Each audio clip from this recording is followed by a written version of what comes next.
The auctioneer's voice cracked on the opening bid. Not from nerves. From the man on the stage.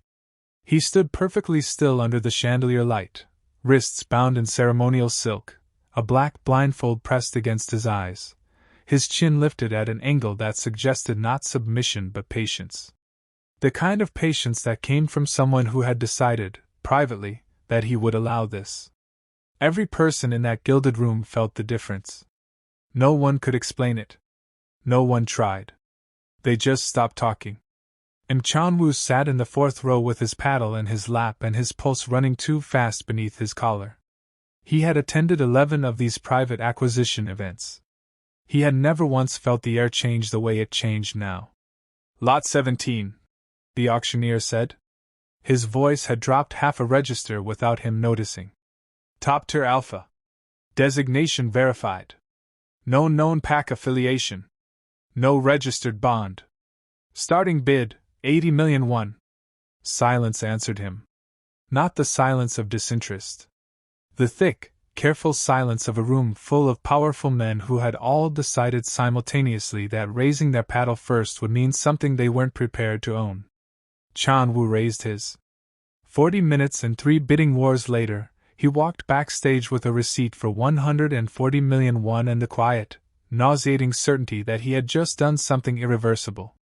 The man called Ryu Dohyun stood with his back straight, while a handler reached for the silk restraints. The moment the knot released, Dohyun's hands dropped to his sides with complete control. No shake, no relief, no adjustment. He reached up and removed the blindfold himself. Folded it once. Set it on the nearest surface with the kind of precision that came from knowing exactly where everything was, in a room he had never been in before. Then he turned. He turned directly toward Chanwoo. Not toward the sound. Not toward the light. Toward him. With a scar running from his left temple to the jawline and eyes that held no light of recognition, because they held no light at all, Ryu Dohyun located Chanwoo in a room full of people and said, in a voice like gravel dragged slowly across silk, "You paid too much." Byung-chan stepped forward from Chanwoo's left. One step. That was all he managed. Dohyun's hand moved, not fast the way a threat moves, but fast the way gravity moves, inevitable and already done before anyone registered it, and Byung-chan's wrist was caught, pressure applied at a single point, and the man went absolutely still. "Don't," Dohyun said. He released the wrist. Straightened his own cuffs. Both perfectly aligned. Then he tilted his chin toward Chanwoo and said, with no particular urgency, "The people who put me in that room tonight will not be happy that you outbid them. Whatever you're running from, I suggest you run faster." He walked to the exit. No hesitation. No wall touching. No cane. He simply moved through an unfamiliar space like a man who had already mapped it in his mind and found it unimpressive. At the door, he stopped. And waited. As if Chanwoo were the one being evaluated.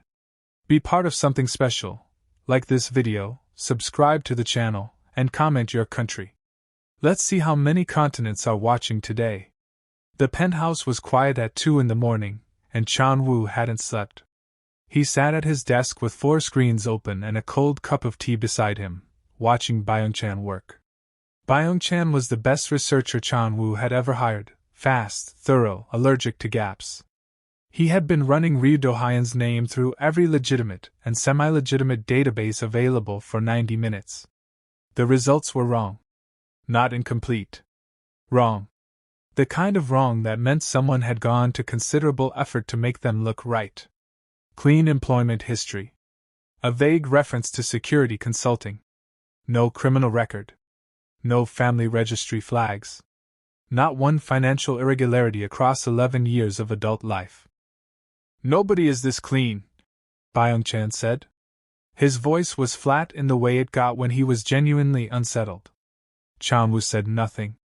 Byung-chan pulled up a secondary layer, a buried cross-reference from an Interpol-adjacent watch list that had no official name and was not supposed to be accessible from a corporate server.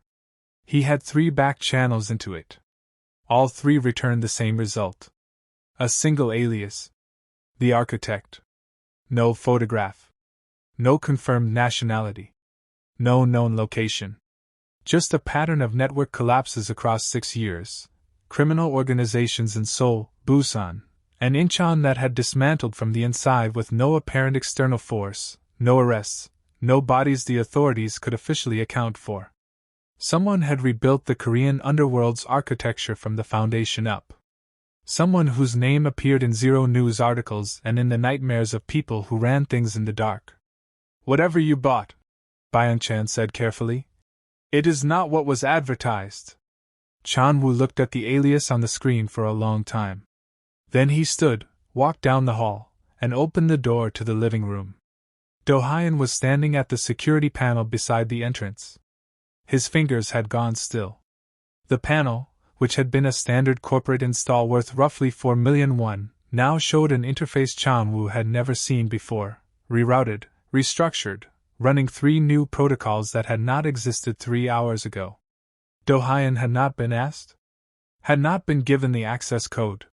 Could not see the screen. He tilted his head slightly, not toward Chanwoo, but in Chanwoo's direction, as if he had heard the exact moment that certainty shifted into something else entirely. He said nothing. Chanwoo made coffee for 2 the next morning. He did not examine why. He set both cups on the kitchen island and waited until Dohyun came down the hall with the unhurried step of a man in no danger of getting lost, then sat across from him and put every card on the table without ceremony. His brother Jin-hyuk. The board.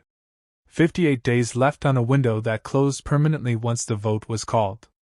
The optics war, because in Seoul's elite circles, perception moved faster than evidence, and being bonded to a top alpha said things that a decade of performance reviews could not. He did not need love.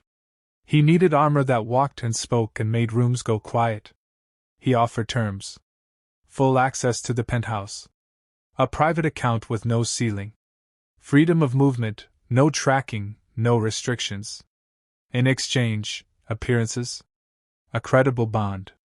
The performance of something neither of them felt. Dohyun listened to all of it without expression. His coffee cups sat untouched. His hands rested flat on the counter. Then he asked, "Why didn't you just buy someone easier?" The question landed somewhere Chanwoo hadn't prepared for. He opened his mouth. Closed it. He didn't have an answer that made sense. He had outbid 3 men who were visibly afraid. He had gone to 140 million won for a blind stranger who had immediately told him he'd overpaid. There was no rational accounting for it. Dohyun waited. He was extraordinarily good at waiting. "I don't know," Chanwoo said. It was possibly the most honest thing he had said in a year. Something crossed Dohyun's face, brief, unreadable. "I'll agree to your terms," Dohyun said. "With one addition." He turned the coffee cup once, clockwise, with 2 fingers. "No lies between us. Not one. Whatever you choose to hide from the rest of the world, you do not hide from me." Chanwoo felt his jaw tighten. He ran his entire professional life on calculated concealment. Selective truth. Strategic silence. It was not a character flaw. It was the only thing that had kept him standing in a family that had been trying to remove him since he was 19. "That's not a reasonable condition," Chanwoo said. "No," Dohyun agreed. "It isn't." The silence between them had weight. "Yes," Chanwoo said. He didn't know why that either. The Seonwoo Group's 42nd floor had never once gone quiet when Chanwoo walked in. It went quiet for Dohyun. Not all at once, in a wave, moving outward from wherever Dohyun entered, as each person in turn registered the scar, the stillness, the fact that this man moved through the glass and steel space without looking at anything and without missing anything. Conversations dropped. Hands paused over keyboards. 2 junior associates physically stepped back without appearing to realize they had done it.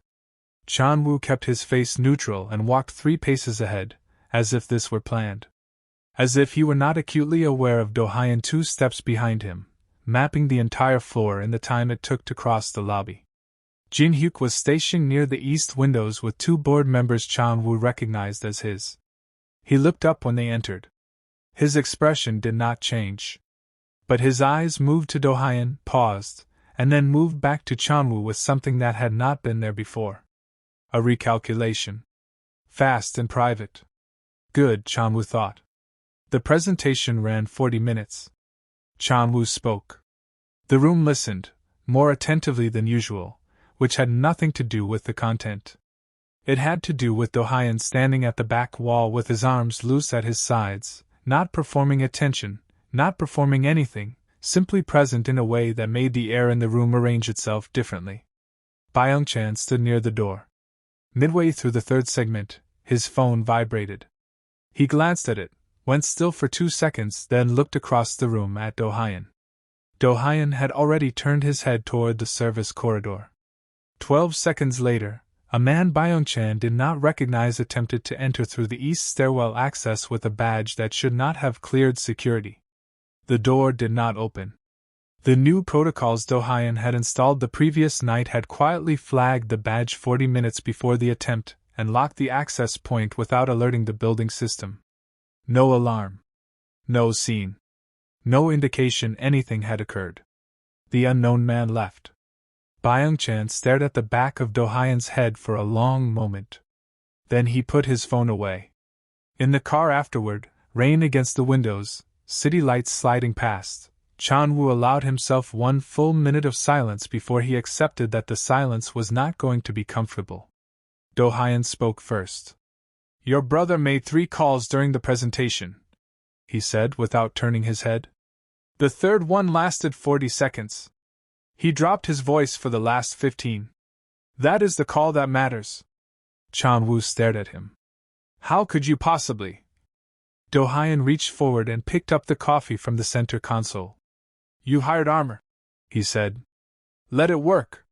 The city was dark and the penthouse was darker when Chanwoo woke at 5:47 to the smell of doenjang jjigae. He stood in the hallway for a moment, not moving. The kitchen light was off. Every light was off. From the dark, the sound of a knife finding a cutting board, a flame clicking on beneath a pot, the low pull of a drawer opened and closed by someone who knew exactly where it was. He walked to the doorway. Dohyun moved through the kitchen the way water moves, not around obstacles, but as if the concept of obstacles did not apply to him. Both hands working, every motion efficient and unhurried, his face turned slightly downward in the direction of whatever he was holding. The rice cooker had already clicked to warm. The miso was already blooming in the stock. He had done all of this in the dark. Chanwoo pulled out a stool and sat down without announcing himself. "I heard you at 5:15, Dohyun said without turning. "Couldn't sleep again." It was not a question. Chanwoo did not bother denying it. They ate when the food was ready, 2 bowls, 2 pairs of chopsticks, the city going gray outside the windows as dawn started pulling itself together. The silence had changed from every other silence they had shared. It wasn't charged or careful or managed. It simply was. Dohyun set down his chopsticks. "Tell me about your brother," he said. "Not the strategy. The actual thing." Chanwoo looked at him. "You don't want that information for a reason," Chanwoo said. "I want it because you carry it at 2 in the morning when you think no one notices." Something in Chanwoo's chest went tight. He talked for 11 minutes. He did not plan to. He said things he had not said to anyone, not to Byung-chan, not to the lawyer he paid specifically to hear things that could not be repeated. He said that Jin-hyuk had never once needed to cheat because he was genuinely gifted, and that somehow made every move he made feel more deliberate, more personal. That their father had chosen sides before either of them could defend themselves, and that Chanwoo had spent a decade performing adequacy in a room that had already decided he wasn't enough. Dohyun listened all the way through. Did not interrupt. Did not offer solutions. When Chanwoo finished, Dohyun was quiet for a moment. "I trusted someone completely once," he said. "Someone I had known for 11 years. I gave him access to everything, not just information. The kind of access that means you've decided a person is part of what you're building." He paused. "He sold that access for something I won't say here. And the worst part, the part that took the longest to get past, was that I had seen the signs. I chose not to read them. He turned the bowl in his hands once. Betrayal from someone who truly knows you is a different kind of wound. It doesn't just hurt. It makes you question your own judgment. For a long time, Chanwoo did not say anything. He didn't need to. The light outside had shifted to gold. The bowl in front of him was half finished and warm. Dohyun reached across the counter, no hesitation, no searching motion, and straightened Chanwoo's collar with 2 fingers. The adjustment was precise and certain. His fingers moved along the fold of the fabric and then, for a half-second that lasted considerably longer than that, grazed the line of Chanwoo's jaw. Then he withdrew, picked up his coffee, turned back to the window. Chanwoo sat completely still for 10 full seconds. He did not breathe. He did not reach for his bowl. He looked at the side of Dohyun's face, composed, unreadable, looking out at a city he could not see, and understood with quiet, absolute clarity that whatever this had been at the auction house, it was no longer that. It hadn't been that for a while. He just hadn't let himself read the signs. If you made it this far, you already know what's coming and you're not ready. Do you think Chanwoo will keep his promise? No lies, not one, when the truth about Dohyun gets dangerous enough to cost him everything? Drop your answer below. The man's name was Director Oh Sunjian, and he had been waiting all evening for an audience. He found one at the wrong moment. The gala was Chanwoo Group's annual donor reception, marble floors, imported flowers, the kind of room where everyone's smile meant something different from what their mouth was doing. Chanwoo had been working it for 2 hours, moving from cluster to cluster, doing the thing he had learned to do well: be present without being readable, be warm without being accessible. Dohyun moved at his periphery like a dark current, saying almost nothing, noticed by everyone. Sunjian was 3 glasses into the evening when he positioned himself in Chanwoo's path near the East Bar and delivered his comment with the practiced ease of a man who believed cruelty dressed in humor was still acceptable in polite company. "In Chanwoo," he said, loud enough for the surrounding 6 people to hear. "I heard about your acquisition. Bold choice, buying your power instead of building it." He let his eyes move to Dohyun. "Does it do other tricks, or just the standing around looking dangerous?" The 6 people nearby went very still. Chanwoo opened his mouth. He didn't need it. Dohyun stepped forward, 1 step, unhurried, the way a tide moves and you don't notice until the water is already at your feet. He did not raise his voice. He did not lift a hand.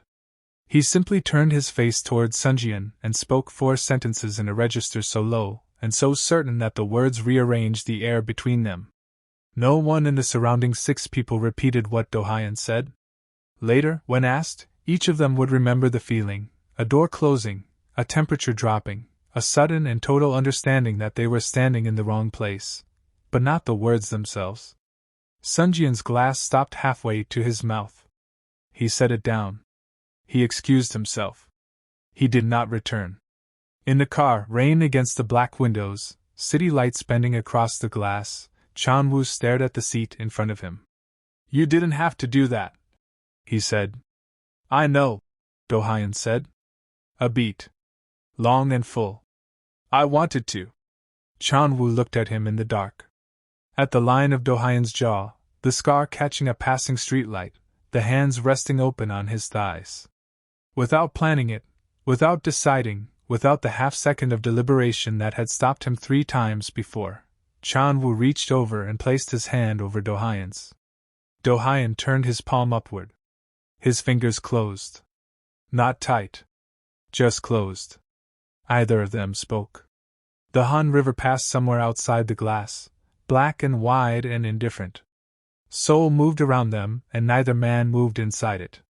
The hand in Chanwoo's grip was warm and steady and had dismantled the man's confidence in 4 sentences without raising his voice, and Chanwoo held it like it was the most natural thing he had done in years.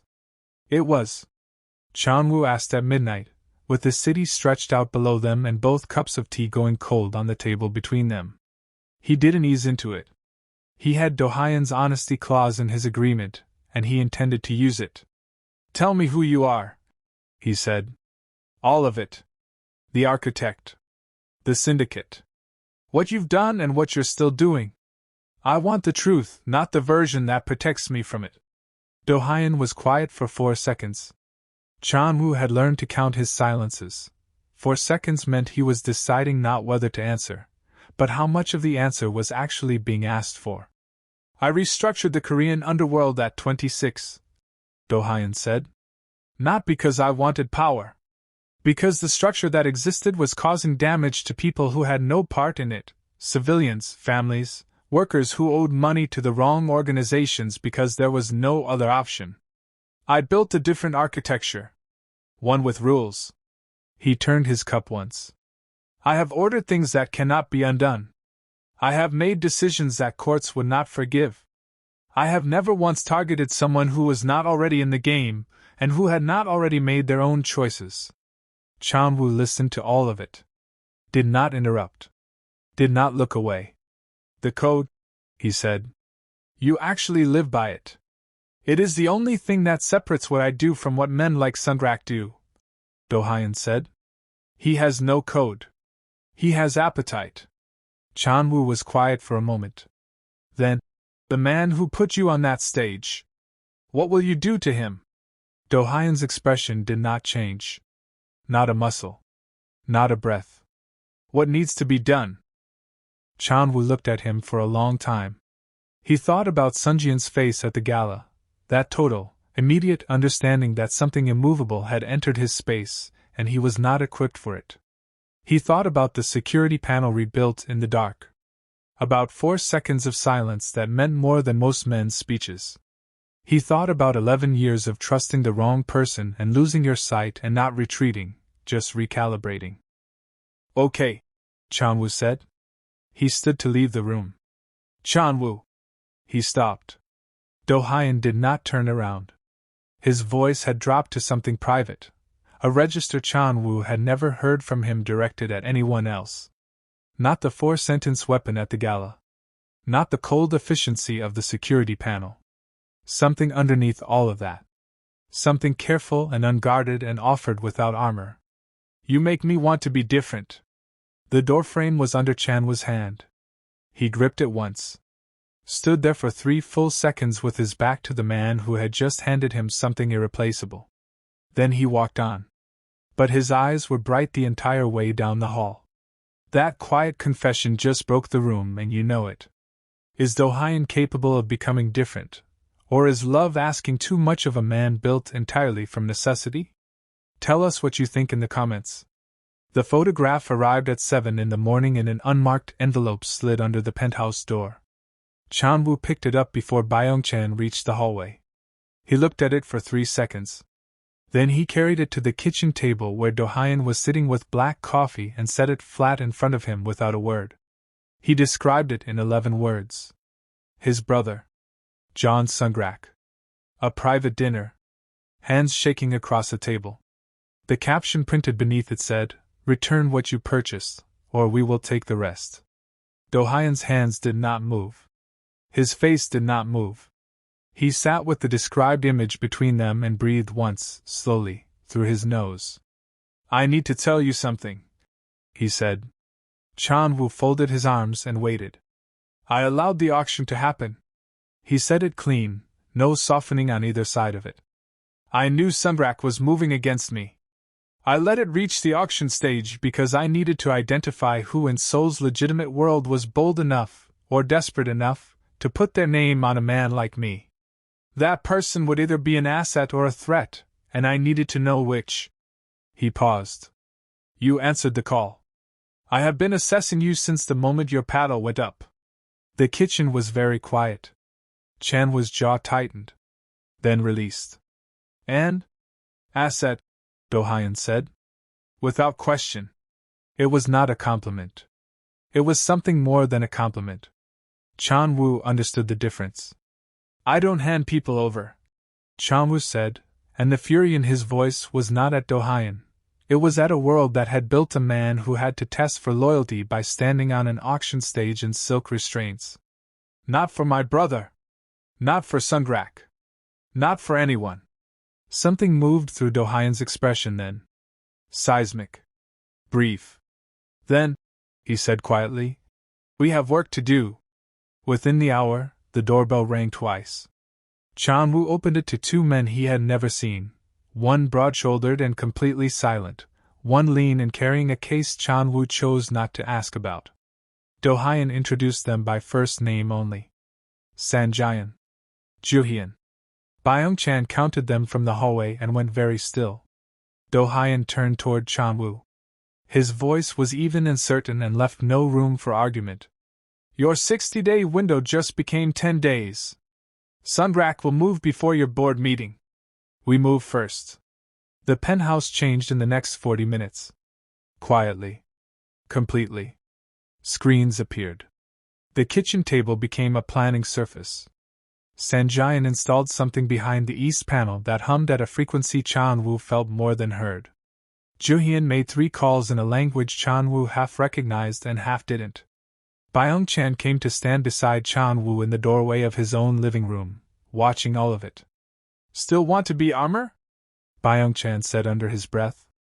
Chanwoo watched Dohyun at the center of it, still, directing everything, every room in the entire operation running through him like current through a wire. I think, Chanwoo said quietly, the armor was always him. They breached the building at 2:14 in the morning. Chanwoo was in the study when the lights on the security panel went from green to a color he had not seen before, not red, not yellow, something Dohyun's system had added that apparently meant contain breach, interior hold, do not move. He was on his feet before the thought finished forming. Dohyun was already in the doorway. He crossed the room in 4 strides and took Chanwoo's arm, not rough, not panicked, just certain, and moved him to the interior corridor away from every exterior wall. He placed him against the inner wall and stood in front of him. Not facing Chanwoo. Facing out. Stay here, Dohyun said. Dohyun. This is not a discussion. From the corridor, Chanwoo heard almost nothing. That was the part that stayed with him afterward, not the sound, because there was almost none, but the silence.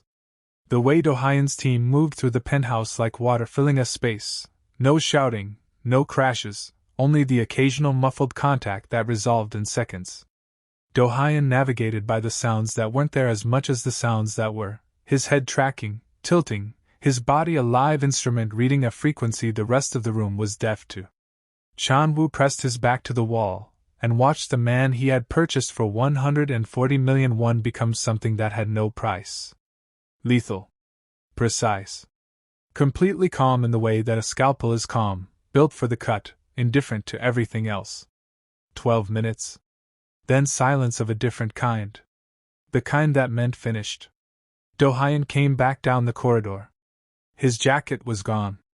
There was a cut along his left forearm, clean, not deep, already clotting, and his expression was the locked version, the one that gave nothing. Chanwoo moved before he decided to. He took Dohyun's arm in both hands, turned it to the light, and walked him to the bathroom without a word. Found the kit under the sink. Sat him on the edge of the tub. Opened the antiseptic. Dohyun sat without resistance, without deflection, without a single word about how unnecessary this was. The silence between them was the loudest, most loaded thing in the building. Chanwoo worked carefully. The cut was 2 inches straight-edged, already past the worst of it. He cleaned it twice. His hands were steady. He was not steady anywhere else. I can't lose you, he said. He didn't look up. His voice was low and even and cost him something to say out loud. Dohyun's free hand rose.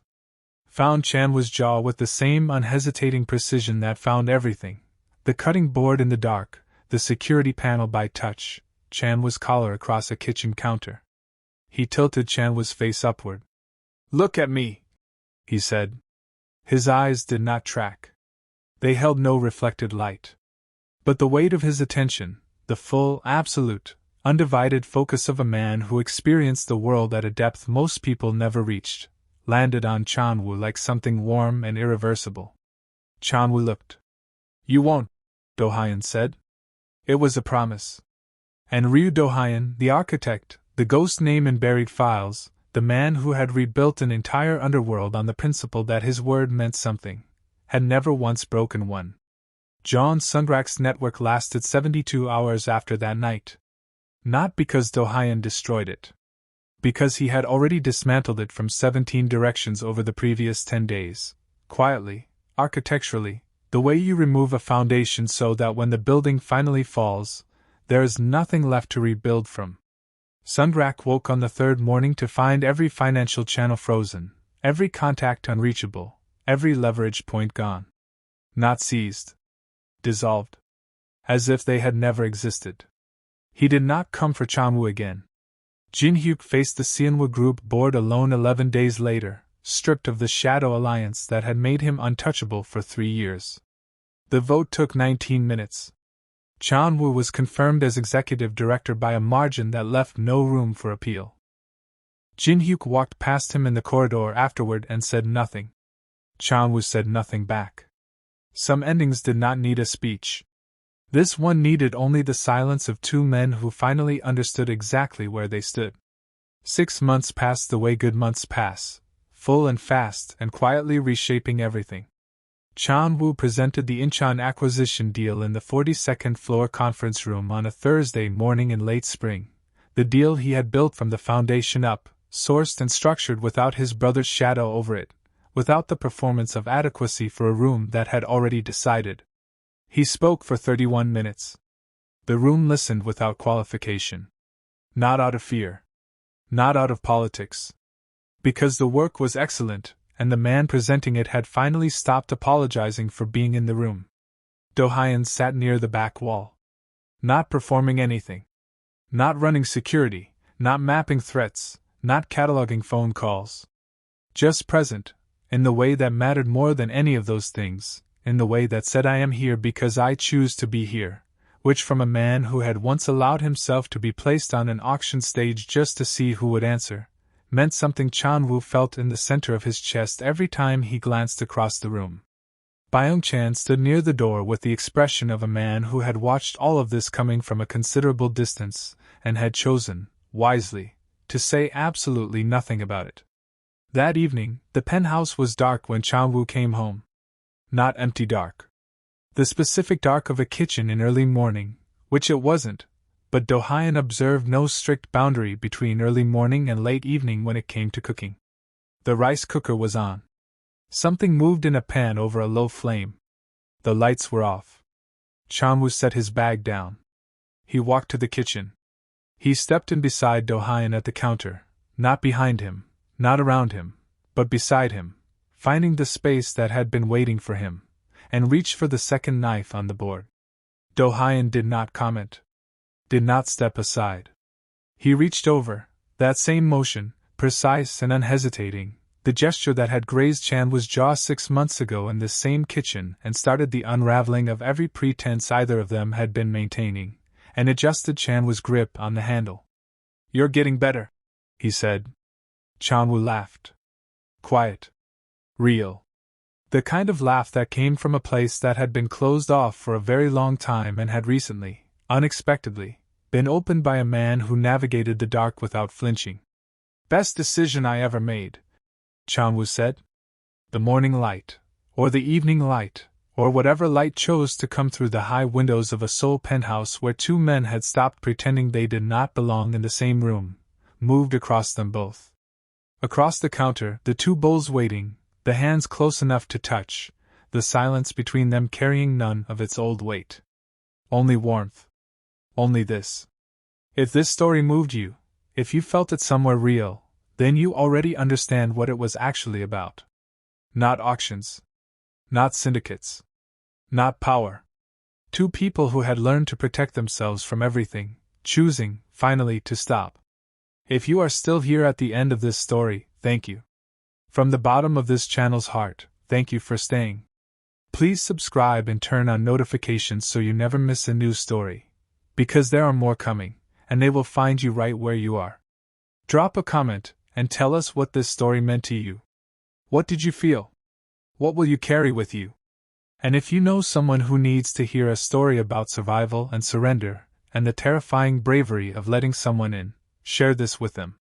You might be giving them exactly what they didn't know they were looking for. Until the next story, we'll be right here. Whiteheart.